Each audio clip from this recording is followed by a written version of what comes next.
Waalaikumsalam warahmatullahi wabarakatuh. Alamin. Salatu wassalamu ala asyrafil anbiya'i wal mursalin wa ala alihi wa ashabihi rasulillahi ajma'in. Syukur alhamdulillah kita ucapkan kehadirat Allah Subhanahu wa taala.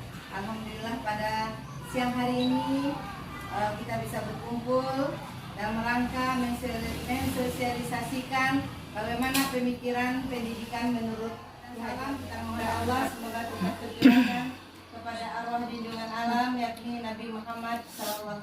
Yang sama kita hormati Ibu Kepala Sekolah yang sudah hadir pada kesempatan ini.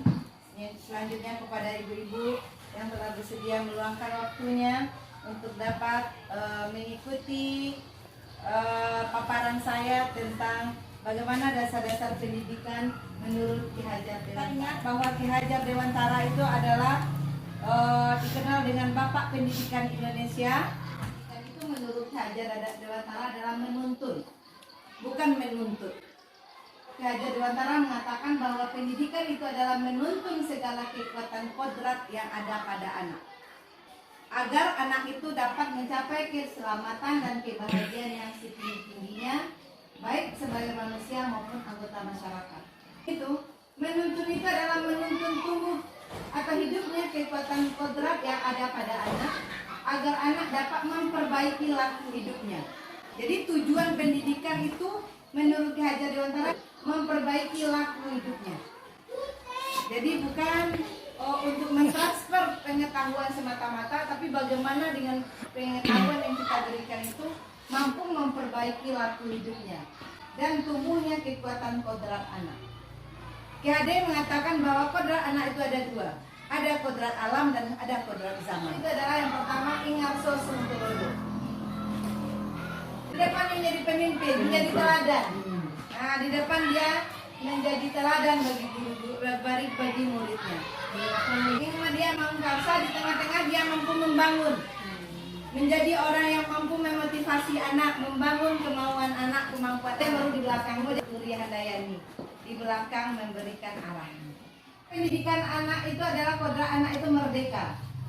Inilah yang merdeka adalah manusia yang hidupnya lahir dan batin atau batin tidak tergantung kepada orang lain, tetapi bersandar atas kekuatan sendiri. Dan guru di sini adalah sebagai pamong. Kalau menurut Ki Hajar itu guru sebagai pamong. Ki Hajar Dewantara juga mengatakan bahwa pengajaran pendidikan itu berguna untuk kehidupan bersama, memerdekakan manusia sebagai bagian dari persatuan. Pendidikan kodrat anak itu menurut Ki Hajar adalah bermain. Belajar tanpa bermain pasti bosan. Tapi ketika ada diselingi dengan permainan-permainan yang membuat mereka asik, tapi kalau guru melibatkan siswa di dalamnya dengan cara bermain sesuai dengan kodrat anak, harus tangannya bergerak, harus nyoba karaju, lo nggak nyoba belajar itu, harus berjalan, gua kalau belajar yang harus ada dalam pendidikan, menciptakan daya cinta, menghaluskan rasa, memotivasi kemauan, dan mereka mampu untuk mempraktekkan kelas dalam kehidupan mereka sehari-hari. Kemudian permainan anak dapat menjadi bagian dalam pembelajaran. Boleh saja ibu-ibu membuat permainan, tidak harus di dalam kelas, di luar juga bisa. Guru harus kreatif untuk bisa agar anak itu mampu. Jadi pendidikan itu harus berpihak pada anak. Artinya keputusan apapun yang diambil dalam sistem pendidikan harus menempatkan peserta didik sebagai prioritas terbesarnya. Pendidikan berpihak atau berpusat pada anak adalah pendidikan bagaimana anak itu kalau belajar itu senang. Kemudian anak mampu juga mengikuti aturan-aturan. Makanya sebelum belajar, kalau akan membawa anak-anak bermain belajar harus ada persetujuan bersama kepada anak. Anak itu bukan kertas kosong. Selama yang buat dengan anak itu adalah kertas kosong, kertas putih yang bebas diukir oleh guru, oleh orang tua. Mau dibawa kemana anak? Bukan putih. Menurut pendapat Ki Hajar Dewantara. Bukan tabula rasa. Bukan tahu ya. Bukan. Anak itu ada garis samar. Ada garis-garis samar ya anak itu. Ketika kita tuntun dia akan muncul nanti garis mana yang paling tebal, itulah yang akan muncul. Jarang anak itu akan terlihat muncul semua garis itu. Bisa pandai bajalan sekalian dengan pandai mencek. Anak kita misalnya kurang di matematika, mungkin dia ada lebih di bahasa Inggris misalnya, atau Lebih di olahraga atau mereka akan lebih dari agama. Jadi kita hanya memberikan penguatan saja. Tapi yang lebih itulah yang akan kita tuntun dia. Sana. Kalau dia anak harus pandai fadula, anak bisa. Anak mungkin pandai semuanya. Kemudian bagaimana dasar pendidikan itu menurut Hadir, guru itu sebagai seorang petani. Menurut Hadir, guru itu sebagai seorang petani. Bagaimana seorang petani? Petani itu seperti penanam jagung. Kalau petani menanam jagung, tentu dia akan memperbaiki sebelum menanam, memperbaiki kondisi tanah. Bibitnya sudah ada. Bibitnya itu kan anak-anak kita. Dia kemudian perbaiki kondisi tanah. Tidak mungkin petani itu sebelum menanam jagung itu dibiarkan tidak dibersihkan dulu. Pastilah tanah itu digemburkan oleh petani, diperbaiki kondisi tanah, kemudian jagung itu memeliharanya dengan memberi pupuk dan air, membasmi ulat-ulat dan jamur yang mengganggu hidup tanam padi dan sebagainya. Itulah petani. Seperti itulah guru KHD. Guru itu petani. Ini ada bibit ada anak-anak. Nanti guru lah yang akan memberikan kepada anak-anak itu yang akan memupuk, menuntun, ibaratkan seorang petani dan memberikan air, membasmi ulat-ulat yang ada di tanaman tadi. Guru lah yang bertanggung jawab terhadap anak. Jika bibitnya itu adalah bibit unggul, tentu dengan pemeliharaan dan tangan dinginnya guru bisa menghasilkan tumbuh dengan baik dan menghasilkan hasil yang optimal. Tapi sebaliknya, seandainya bibitnya bagus, tapi cara kita untuk sebagai guru untuk memelihara tanaman kita bibit tadi tidak bagus, akhirnya juga hasilnya tidak maksimal. Jadi kalau itu yang kita lakukan menurut KHD, maka bibit-bibit itu akan tumbuh dengan baik dan akan menghasilkan hasil yang maksimal. Sebaliknya juga, jika bibitnya kurang bagus, kurang bagus. Mungkin karena lingkungan, mungkin karena keturunan, bibit, bebek dan bobotnya, misalnya kata Bu Haji dulu bibit, bebek dan bobotnya kurang bagus. Tapi karena gurunya memberikan kondisi yang baik terhadap si anak tadi, paling tidak dia bisa mengikuti proses. Berproses dia. Tapi dia tidak akan gagal. Tapi pelan-pelan inilah yang kita lakukan sebagai seorang guru. Itu insya Allah bisa pendidikan itu lebih baik. Dan bahwa pendidikan itu bukan menuntut tapi menuntun. Ini dia.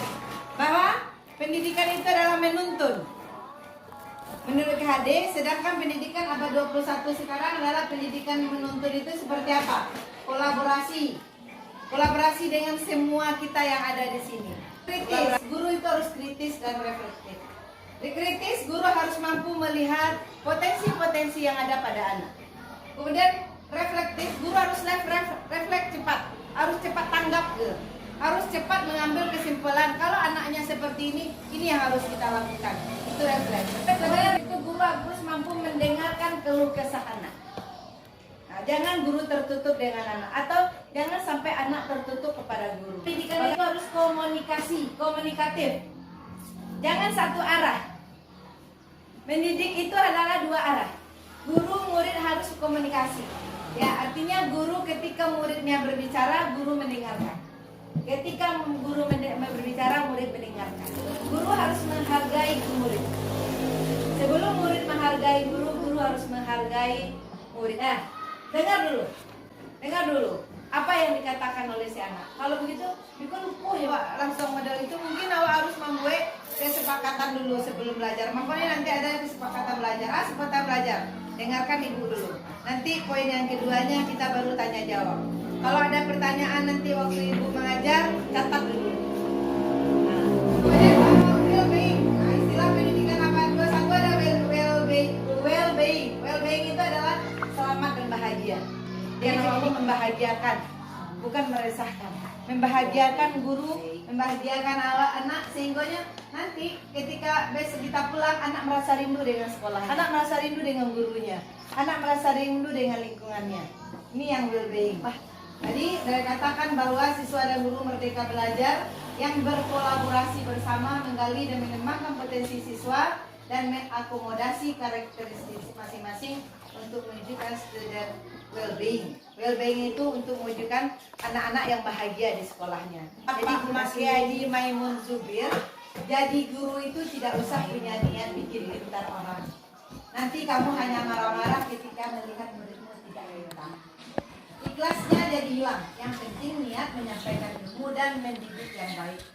Masalah muridmu kelak jadi pintar atau tidak, serahkan kepada Allah. Didoakan saja terus-menerus agar murid mendapat hidayah. Apa itu budaya positif?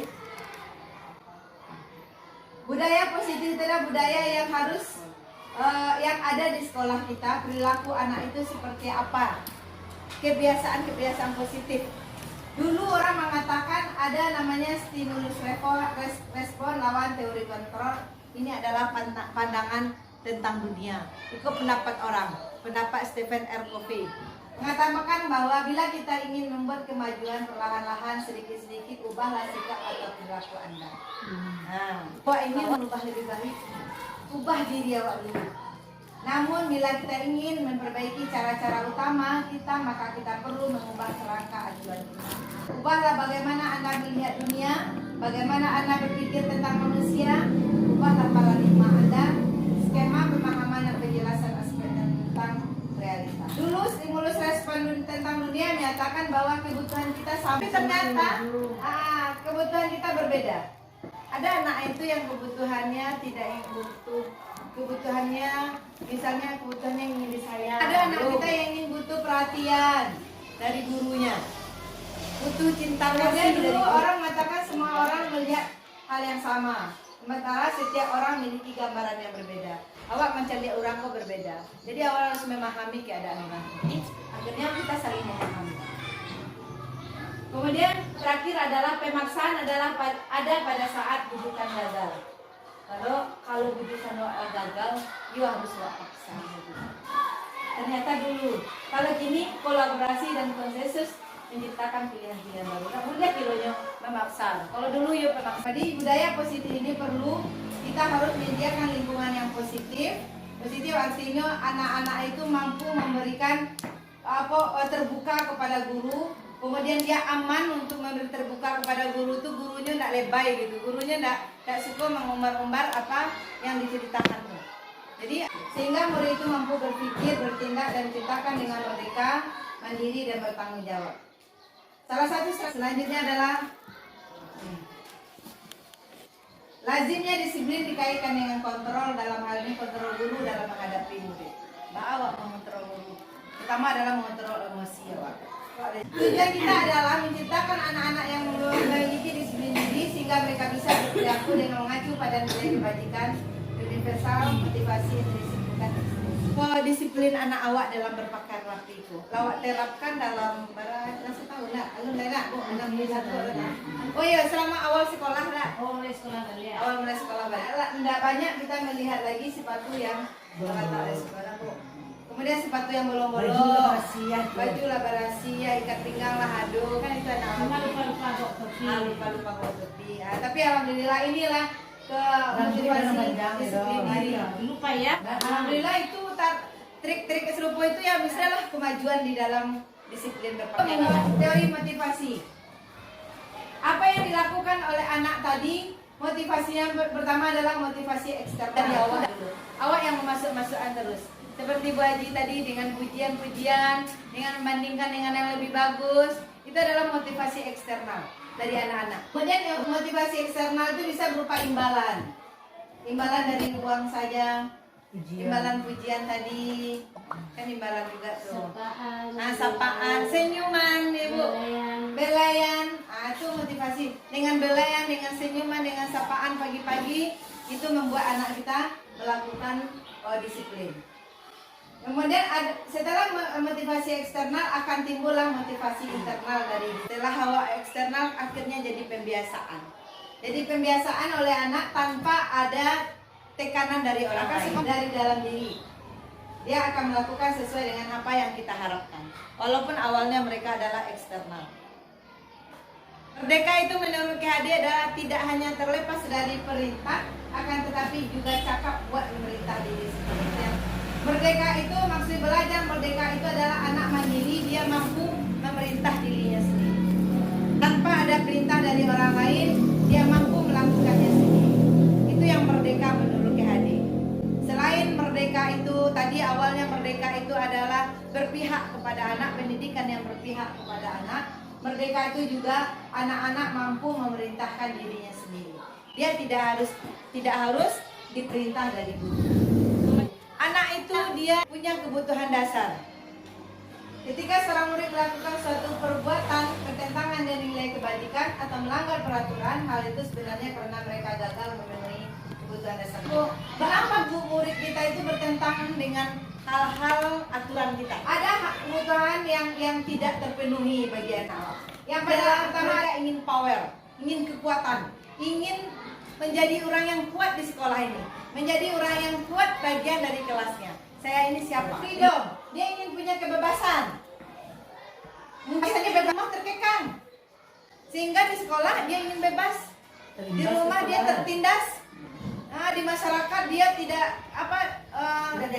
diacuhkan, dicuaikan. Nah, di sekolah dia butuh kebebasan. Makanya anak yang berdasarkan itu perhatiannya mana? Perhatian. Yang ketiga mungkin fun, dia kurang gembira di rumah.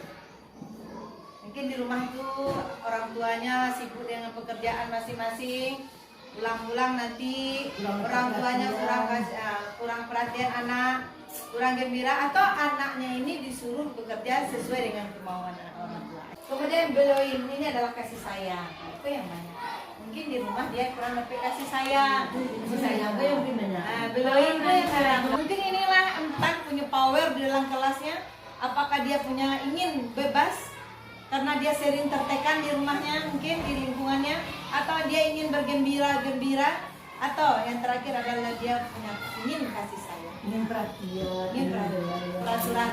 Ini penyebabnya 4. Oke-nya, ada tipe penghukum, ada tipe pembuat orang merasa bersalah, ada tipe guru itu teman, ada tipe guru itu pemantau, dan terakhir tipe guru itu adalah manajer. Tipe guru penghukum adalah perilaku kontrol negatif. 2. Penghukum dan pembuat orang bersalah itu negatif, tipe guru yang negatif. Tapi kan hukum itu menghadik, menunjuk-nunjuk, menyakiti, menyindir. Tentu menyindir, kalau kamu tidak melakukannya, saya akan. Kalau kamu melakukan seperti ini, maka saya akan memberikanmu hukuman. Bukan menghukum. Kalau kamu tidak pandai membaca, mungkin tinggal kelas. Betul. Itu hukum tuh. Ancaman berupa hasil pemberontak, anak jadi pemberontak, anak jadi pendendam, anak jadi menyalahkan orang lain. Ada guru itu membuat orang merasa bersalah, berceramah menunjukkan kekecewaan mendalam. Misalnya, kamu sudah mengecewakan ibu sungguh kecewa dengan sikap kamu ini.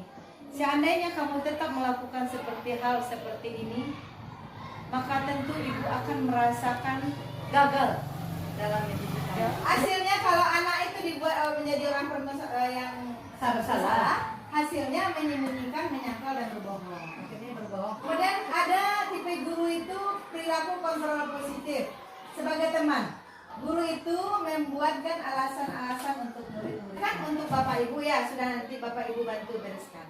Misalnya anak salah bu, kalau di SD kamu bisa melakukan membersihkan kelas atau kita gotong royong, nanti ibu ikut membantu kamu. Itu teman. Ketergantungan. Ingin, enggaknya rancak loh. Anak itu ingin, kalau tidak disuruh tidak dikerjakan. Dia tergantung. Kemudian ada tipe guru pemantau menghitung dan mengukur. Contoh, apa peraturannya? Misalnya, anak ada bersalah, maka guru mengatakan, kamu ingat nggak apa peraturan yang sudah kita buat? Itu pemantau. Kemudian peraturan kita misalnya berpakaian rapi. Tanya pemurid awal tadi. Kamu ingat nggak apa peraturan kita? Ya bu, pakai ikat pinggang bu. Nah, iya pakai ikat pinggang. Nah, jika kamu tidak melakukannya, apa yang harus kamu lakukan sesuai dengan kesepakatan? Jadi sebelumnya apa aturan yang kita buat harus ada bersepakat dengan murid, kemudian konsekuensinya atau sanksinya juga harus bersama murid. Menyesuaikan bila diawasi. Bila diawasi, kalau nggak nampak doa lain. Yang paling bagus itu dari tipe manajer, tipe kepala sekolah, mengajukan pertanyaan-pertanyaan. Apa pertanyaan? Misalnya anak bersalah, apa yang kita yakini? Misalnya anak kita tidak pakai tersedal. Kemudian kita tanya ke anak tadi, apa yang kita yakini dengan kesepakatan kelas kita? Sekolah anak jawab, iya bu, tidak boleh pakai sendal jepit. Nah, tanya dulu, apakah kamu yakin dengan disiplin sekolah kita pakai sepatu tadi? Kemudian kalau kamu yakin, kamu mau memperbaiki kesalahan kamu itu. Nah, tanyakan sama dia. Kemudian apa kira-kira yang bisa kamu lakukan untuk memperbaikinya itu?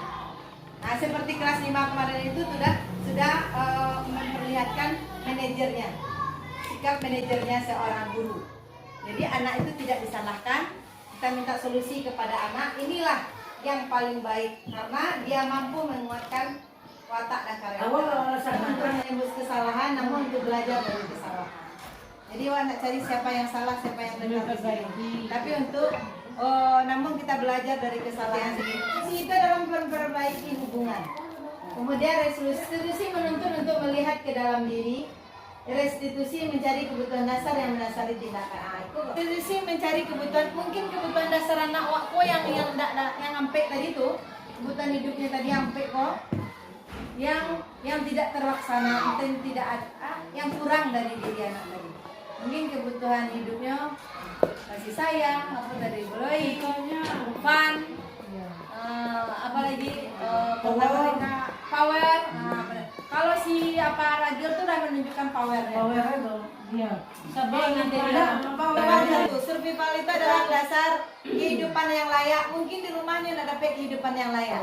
Mencari solusi suatu permasalahan itu yang pertama adalah ada segitiga restitusi. Yang tadi itu menanyakan keyakinan. Keyakinan kelas sekolah kita. Keyakinan kau menanyakan kesepakatan kelas, kesepakatan sekolah kita. Kesepakatan sekolah kita datang jam sekian, kemudian pakaian rapi. Kalau anak ada yang tidak pakai rapi, kita tanyakan kembali. Nilai apa yang telah kita sepakati? Kamu ingin menjadi orang yang seperti apa gitu. Anak dulu. Kemudian menstabilkan identitas. Setiap orang pasti pernah melakukan kesalahan. Ketika anak awak ada salah, ibu yakin setiap kita ini punya permasalahan. Kita ini punya kesalahan. Jadi kamu sehingga dengan itu dia akan terbuka. Jangan dituntut anak dituntut ya, tapi dituntut.